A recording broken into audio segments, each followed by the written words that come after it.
반갑습니다. 방식입니다. 자, 여러분들은 누가 대통령이 된다고 보십니까? 이재명? 윤석열? 홍준표? 한마디로 다 아니라고 저는 보고 있고요. 다만 홍준표는 조금의 희망이 있는 것이 박근혜 대통령의 이 탄핵의 진실을 폭발을 시킨다면 이 중에서 가장 큰 확률이 있다라고 확신을 하고 있습니다. 제가 무슨 홍준표 지지자가 아니라는 거 여러분들도 아시지 않습니까? 상황이 그렇습니다. 자, 그런데 여러 가지 문제가 있죠. 알면서도 말을 안 하고 있다라는 겁니다. 자, 아시는 분들은 잘 아시겠지만 실질적으로 윤석열보다 홍준표가 잘해서도 아니고 국민들의 지지를 더 받고 있는 건 사실입니다. 특히 젊은 층의 지지율이 좀 많이 높죠. 자, 여기 그래프를 보시면요. 대선 후보들의 도덕성 평가를 여기 보시면 가장 도덕성이 떨어지는 사람이 이재명 49.1% 독보적인 선두고요. 2위가 윤석열 31.6%예요.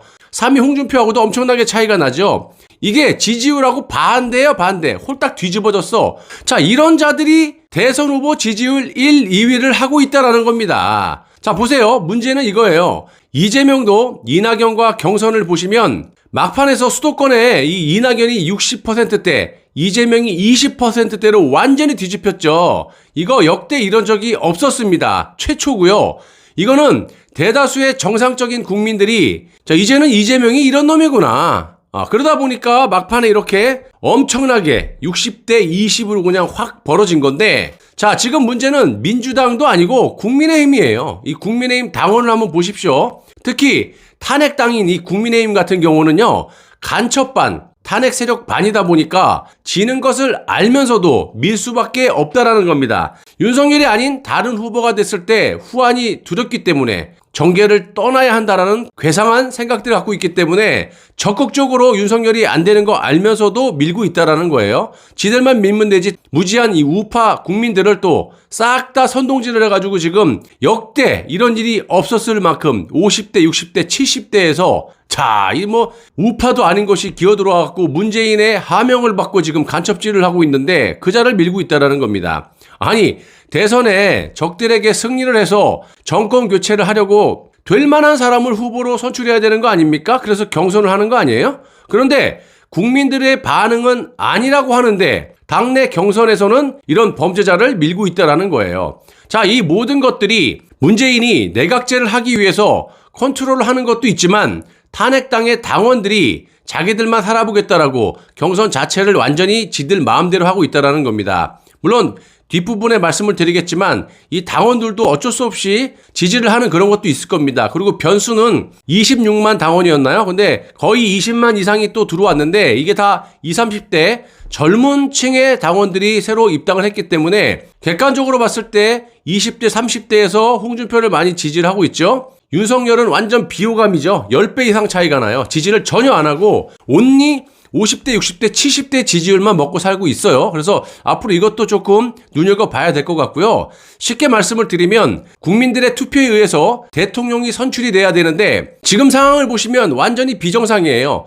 국민들은 아니라고 하는데 국민들의 생각과 정반대로 하고 있다라는 겁니다. 더 쉽게 말씀드리자면 권리당원과 일반 당원이 있는데 일반 당원들과 일반 국민들은 이재명과 윤석열에 대해서 이제 토론이라든지 각종 화천대유 대장동 사건이라든지 이런 걸 접했을 때 대통령 후보로서 적합하지 않다 이렇게 보고 있는데 이게 정상이죠. 그런데 이 비정상적인 권리당원들 또 그 윗대가리들이 이런 조작질을 통해서 비정상적인 대통령 후보를 내세우고 있다는 겁니다. 상식적으로 보시더라도 이재명의 죄들이 많죠. 그렇다면 이재명보다 흠이 없는 후보를 내세워야 되는 게 정상 아닙니까? 상식이고. 그런데 이놈 묵건 이재명보다 훨씬 더한 인간을 후보로 내세우겠다라고 하니까 얼마나 어이가 없느냐 이 말입니다. 예를 들어서 윤석열이 경선에서 이겼다고 치고 화천대유로부터 이재명의 형과 형수에게 했던 욕설,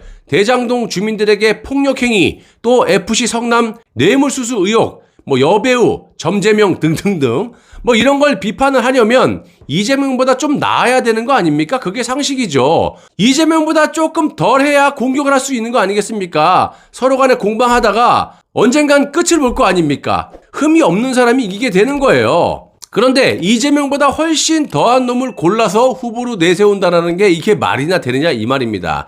공격이요? 공격을 어떻게 합니까?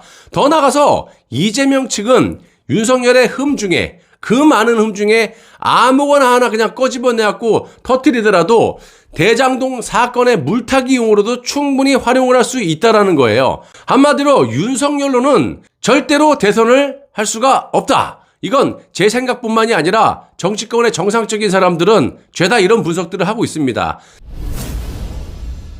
그런데 그렇게 생각하면 뭐하냐 이 말입니다. 정상적인 국민들과 정상적인 우파 국민들도 싫어하는데 무지무지 싫어하는데 이러면 안 된다고 하는데 또 지지율을 보시더라도 윤석열보다는 홍준표가 더 좋게 나오는데 유독 경선을 치르고 있는 이 탄핵당에서만 1위를 고집하고 있다라는 겁니다. 왜? 윤석열이 능력이 좋아서? 아니죠. 완전히 정상적이지 않은 이 지도층들과 권리당원들, 이런 정신나간 인간들이 자기들의 이해관계 때문에 지는 거 알면서도 밀고 있다라는 겁니다. 이거 완전히 자폭하는 셈이라고 볼 수가 있고요. 윤석열은 고발 사주부터 장모, 마누라, 화천대유 등등등 박근혜 대통령 탄핵 조작 날조 수사, 야 진짜 무조건 모른다, 기억이 안 난다, 난 안 했다 이러고 뭉개고 가는데 비정상적인 탄핵당에서나 먹히죠. 이게 대선 후보로서 공방이 치러질 때 견딜 수가 있다라고 보십니까? 지금 이 젊은 층의 비호감 1호입니다. 1호. 자, 젊은 층으로부터 정상적인 일반 당원이나 국민들의 반응을 보고 있으면 정말 딱 나오는 거예요. 이게 정상인데 이걸 전혀 반영을 안 하고 지들끼리만의 리그를 하고 있다라는 겁니다. 어디서? 국민의힘당. 저쪽도 마찬가지지만 저쪽은 저쪽이고 일단 우리 쪽이 급하니까 정치권에서 모른다, 기억이 안 난다 이렇게 하는 짓거리를 하는 자들은요, 자기가 분명히 문제가 있다라는 것을 자기 입으로 실토를 하고 있다 이런 의미를 갖고 있는 겁니다. 상대 후보에 대한 공격을 해야 되는데 윤석열은 역대급 흠이 많은 자라서 공격을 못한다는 겁니다. 공격했다가는 더 큰 공격으로 주워 맞을 게 뻔한데 어떻게 공격을 할 수 있어요? 아주 많은 흠이 있다 보니까 이게 제대로 선거가 되겠느냐 이 말입니다. 그렇다면 윤석열을 제외하고 나머지 사람들 중 2위를 하고 있는 홍준표는 여러 가지 약점과 구설수가 있지만 이거는 화천대유, 대장동 같은 또 성남 FC 뇌물수수를 빼고도 훨씬 약한 그런 수위의 형수의 욕설이라든지 여배우권, 대장동 철거민 폭행 같은 이런 것보다 훨씬 수위가 낮기 때문에 공격하기가 수월하다라는 겁니다. 그럼 뒤집어서 이야기를 해보면 이재명을 다방면으로 공격할 수 있다라는 그런 얘기가 될 수도 있고요. 그런데 탄핵당의 권리당원부터 윗대가리들이 지들과 공범인 윤석열을 끝까지 밀고 간다라는 겁니다. 아니 일반 국민들이 이재명과 윤석열을 싫어하면 뭐합니까? 홍준표가 윤석열보다 지지율이 높으면 뭐하냐고요. 집구석에서 무기 하나 없이 빤스바람에 이쑤시개 하나 딸랑 들고 전쟁터에 내보내겠다라는데 뭔 수가 있겠느냐 이 말입니다.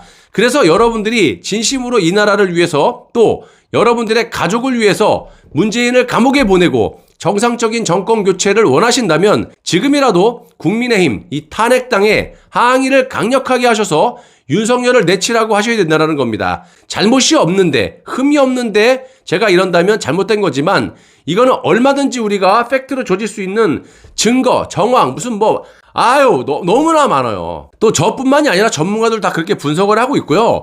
이건 우리가 승리하기 위한 정상적인 항의이기 때문에 또 국민들의 권리입니다. 우리가 내는 세금으로 니들이 국민들 말을 안 들으면 어떻게 하겠다라는 거야. 정리하자면 정상적인 야권의 대선 후보를 선출을 해서 저들과 싸우려면 전투력도 중요하지만 더 중요한 건 흠이 저들보다 적어야 된다. 이 꼴로 윤석열이 아닌 다른 후보를 밀어야 된다는 겁니다. 자, 야구를 예를 들어볼게요. 공격을 너무 잘해요. 그런데 10점을 냈어. 근데 방어를 너무 못해서 11점을 주면 지는 거예요. 100점을 뽑으면 뭐합니까? 101점 주고 지는데 최소한 방어를 잘하면 비기기라도 합니다. 그런 이론과 비슷하다라는 겁니다. 해답은 다른 거 없어요. 현재 이런 상황이 벌어지는 핵심은 윤석열이 아니면 정치 생명이 끝난다라고 보는 이 정신나간 다선 의원들 그리고 그놈들이 원외위원장들을 장악하고 있기 때문에 이들을 쪼우고 있고 또 원외위원장들은 자기 및 시도위원장들과 책임 당원들은 일반 당원들을 쪼아서 앞으로 30%가 아닌 50% 이상 당원 투표를 가지고 몰빵으로 윤석열을 밀어제끼겠다 이겁니다. 이건 우리 우파 국민들만이 컨트롤할 수 있는 거지, 그냥 놔두게 되면 이런 식으로 벌거벗은 범죄자를 이쑤시개 하나 빤스만 입고 전쟁터에 내보낼 수 있는 그런 희한한 상황이 벌어질 수 있다는 겁니다. 지는 거 뻔히 알면서도. 자, 그래서 이런 범죄자를 후보로 내세워서 적에게 완전 굴복하는 그런 방식이 될 것이라고 저는 확신하고요.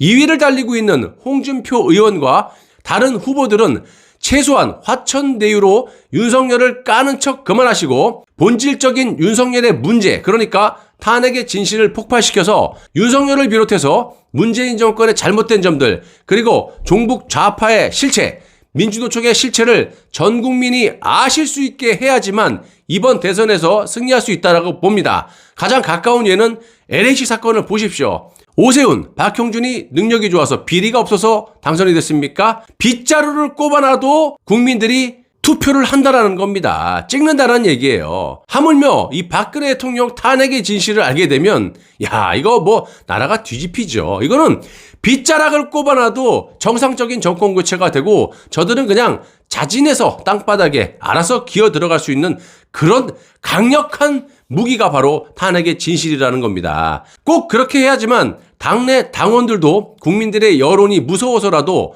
정상적인 지지를 할 수가 있는 것이지 다른 방법 없다고 봅니다. 이 아까운 시간에 나와가지고 문재인이 집권한 이 언론, 장악한 언론이 우리가 얘기하는 거 들어주지 않습니다. 아니 지금은 전 국민이 그냥 고스란히 보는 데서 왜 말을 못합니까? 왜 진실을 말을 못해요? 당신은 다 주범이야? 그런 게 아니라면, 또 대통령이 되기 위해서 나왔다면 쓰잘데기 없는 것 같다 시간 보내지 말고 탄핵의 진실을 밝혀서 본인도 좋고 국가와 국민도 좋은 이런 대통령 후보로서의 자질을 보여줘야 된다고 생각합니다. 쓸데없는 시간 보내지 말고 지금 당장 탄핵의 진실을 밝히시기 바랍니다. 화천대유권은 그냥 둬도 문재인이 알아서 자기를 위해서, 본인을 위해서 터뜨릴 거라고 몇 번을 얘기했습니까? 그거는 나중에 정상적인 후보가 됐을 때 공격을 해도 늦지 않습니다. 알아서 문재인이 구속시킬 거니까요. 자, 끝까지 시청해 주셔서 대단히 감사합니다.